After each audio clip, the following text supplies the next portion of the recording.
Hello, everybody. It is me. It is I. It is your professor, Professor Lenoir, here with my trusty assistant, Timmy. So we wanted to get on here really quickly and go over the instructions for your final paper for the class.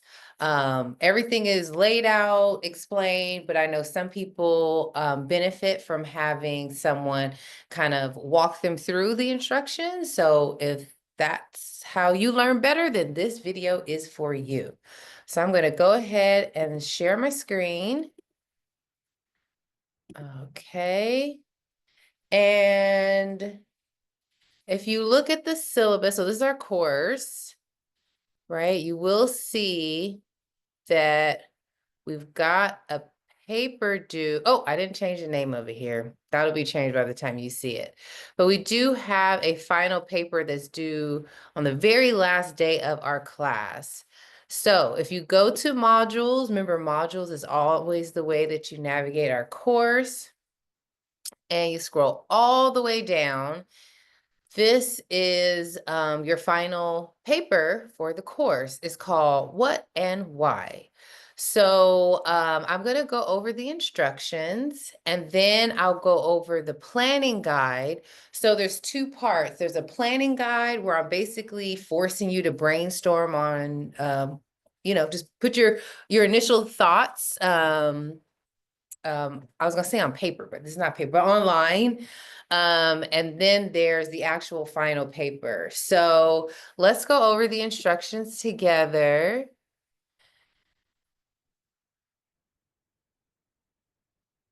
Uh, okay, yeah, I got the rubric here. Let's go. All right, so let me make this bigger. And I could probably still make it a little bit bigger. Oh, that's ugly. Okay, let's not do that then. All right, so purpose. So this assignment is your opportunity to demonstrate your ability to apply sociological terms, concepts, and theories to the world around us. So topic, you're going to use secondary data sources. So this is discussed in chapter 2, methodology. A secondary data source is just a data source that you're using that you didn't collect the data yourself, right? It's secondary. Someone else collected it and now you're using it. That's simply what it is.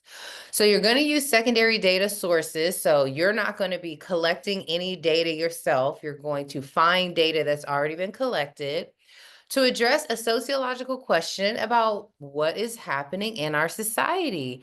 Then you'll use sociological terms, concepts, and theories from our course to explain what you find, okay? The what and the why. So the format, it is a APA format paper. I have some resources for you. And so your paper will include all the major components of APA format. So you'll have a title and reference page or title and reference pages, headers, in-text citations, also an abstract. And the final paper is 7 to 8 pages in length. Don't get too scared by the length because in APA format, your title page, the abstract, the reference page, all are their own pages, right? So you actually have 3 pages done right now, okay? So for your data, you must use one of the resources below to describe what is happening in society. So I have 6 different data sources that you can use in this class. And for each one of them, I have a link to the data source. And I also include an example question, right? So the kinds of questions that you could ask that you would find data on in this particular source. So I'll just pull out a couple of examples. So the second data source is the Pew Research Center. This is a data source that offers reports and data sets on social trends, technology, and they have a lot of stuff about public opinion and attitudes and how they change over time. So this is the link to the Pew Research Center. So you could just go and start playing around, seeing what is the data that they have, what's available. An example question that you could ask that you would find data from this source is, how has Americans' view of men and masculinity changed over time?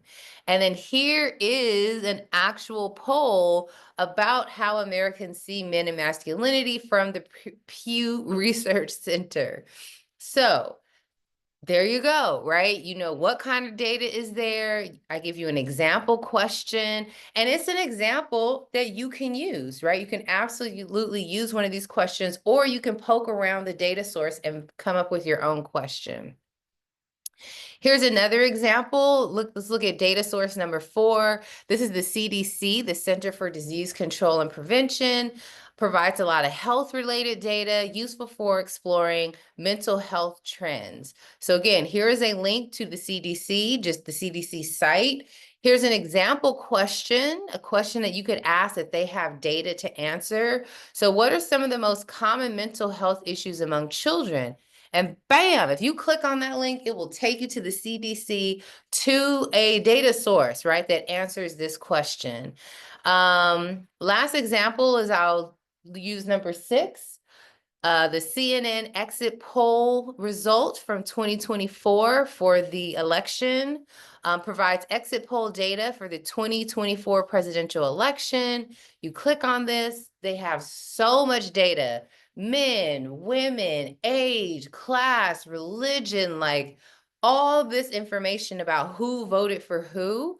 An example question that you could ask that you'll find data is, were there significant racial and ethnic voting differences in the 2024 presidential election? If you click on this, you will see tons of data about race and gender, and you'll be able to answer that question. So that's kind of the what part, right? You got to come up with a question, find some data, right, that addresses that question. So here is what your paper will look like. You'll have these 4 sections, okay? And I've also got some sub bullet points to tell you what goes in each section. So you've got your research question. What question are you asking about our society? Why did you choose this question? Next section is outside research. What source did you use to find your data? Again, you are required to use one of these sources, okay? So what source did you use? What does the data tell us about what's happening? So what does the data say, right? What does it say about your question? And then a little bit of reflection. Are you surprised by the data? What do you find most interesting about the data? Next is the sociological analysis section. So you're going to use course materials to explain the data. Apply at least 2 sociological terms, concepts, or theories to explain why we see this data pattern. So you're asking what, you're looking at the data that's answering the question, and then you're using course material to explain why the data looks the way that it does, okay? 2 terms, concepts, or theories from our course material. Then you have the conclusion section. So you're going to summarize your question and your findings, and then a little bit more reflection. How does sociology help us better understand the world we live in? What are the personal benefits to using a sociological perspective? Do you think you'll continue to use it after the class? The rubric is also available. So you see what is worth how many points, and you see where, what matters more, right? Where you want to put your best effort into, right? So that breakdown is there as well, okay? So this is where, let me do view as a student. Okay, so this is literally how it's going to look. And so when it has all the instructions, the rubric here, and then when you're ready to turn it in, you'll click on Start Assignment, and then there's an option for you to upload your paper as a file. So make sure it is a Word doc file or PDF. No, nothing funky, no Google links. because half the time I can't open those, right? So it needs to be a file that you're uploading, right? As opposed to any kind of link, okay? Now, like I mentioned, you're doing this kind of in two steps. There's the planning guide and then there's the final paper. So if you go all the way down again to this module, what and why, the planning guide is due this Sunday. And again, it's just forcing you to brainstorm and think of some questions and think of what kind of data you might want to use. So what's something that you're interested in investigating sociologically? Come up with a very specific research question about this topic. What do you find interesting about this topic or question? Which of the required sources do you think will have data relevant to your question? So I want you to actually poke around and see what kind of data you can find in the sources. So please note that you're not bound to your answers to these questions. It doesn't mean this has to be the question that you use for your final paper, that this has to be the data source. This is, again, just to help you brainstorm.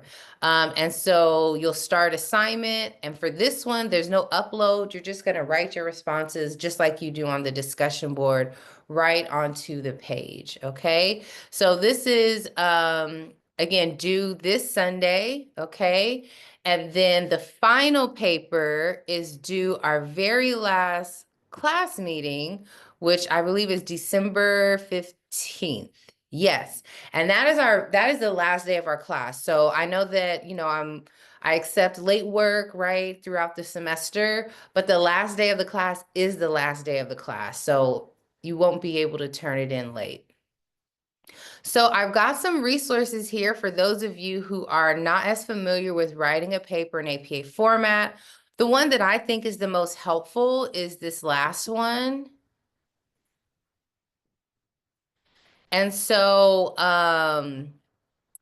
the most important sections is the formatting, right? So this is going to tell you margin, font size, font style, right? That it needs to be double spaced. Another important section is the in-text citations. So whenever you're using data or information outside of yourself, right? You got it from our textbook, you got it from the data source, then you have to cite where that comes from. And in APA format, they're in-text citations. So this gives you some examples of what that would look like. So if you're doing a direct quote, that's the example. If you're doing paraphrasing, so you're using the information from a source, but putting it in your own words, it could look like this. And they've got tons of other examples. And then the last thing that's really helpful is that they have a sample of a title page in APA format. So this is your title, or this is a title. Your title will go here. And then a shortened version of it with the page number goes in the upper right corner of every single page of your paper, starting with the title page, ending with the reference page. So you're just going to copy this, plop your information, our information in. It has an actual abstract that you can use as an example. And an abstract is basically, tell me everything I need to know about your paper in a paragraph. Boil it all down to one paragraph. That's what an abstract is. And as you can see, the abstract is its own page, even though it's short. Then comes the actual paper. So you see an example of what the in-text citations look like. The only difference is for your paper, you're going to have those headers, right? Research question, outside research, sociological analysis, and conclusion. Okay, and then they give you an example of a reference page in APA format. Again, header, right? The shortened version of the title with the page number. Okay, so APA formatting is not difficult, it's not hard, it's just meticulous and tedious, right? It's all these little things, right? That you have to do. Here's a example, and there's a couple other examples in the module as well. All right, so I'm gonna stop sharing and say that I'm excited to see what y'all come up with. And if you have any questions, need clarification, do not hesitate to reach out to me. We can make a Zoom meeting. You want me to look at something early? I'm more than willing to do that. And by early, I mean like more than like a day or two before it's due, to give me time to look at it and give you feedback, and to give you time to incorporate the feedback. But I'm more than willing to do that. And so, yeah, if there's any questions, any clarification, just please do not hesitate to reach out to me. And we are getting to the end, and I know it's a lot, and I know all your professors want the best from you at the end. And so I'm just here to encourage you to rise to the occasion and give us your absolute best. All right, y'all, have a great week. Happy Thanksgiving, and I will be looking forward to those papers at the end. Bye.